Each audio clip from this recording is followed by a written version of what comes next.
Testimony today from a toxicology expert in the Mark Jensen defense trial that Julie Jensen died from ethylene glycol poisoning. But that she couldn't determine whether it was homicide or suicide. Our Bill Miston has the latest in Jensen's retrial as the case gets closer and closer to the hands of the jury.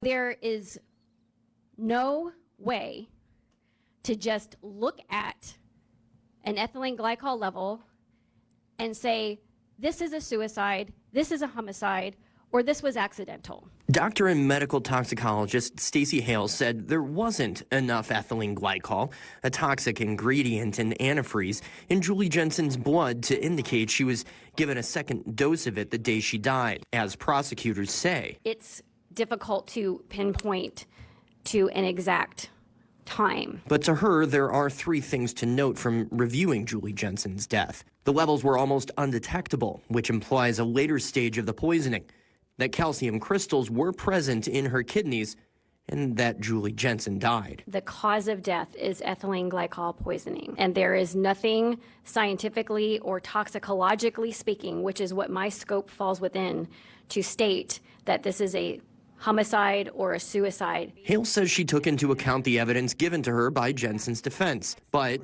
admitted she didn't have all of it. At the time I wrote my report, I did not know about Aaron Dillard, and I did not know about Ed Klug. That Ed Klug testified Jensen told him a month before Julie died he was looking up ways to kill his wife. The defense says Aaron Dillard shouldn't be trusted because he's a con man and a career fraudster who testified Jensen confessed to lacing juice with antifreeze, drugging Julie, and smothering her. And there are facts on both sides that would lead someone to determine whether it's a homicide or a suicide.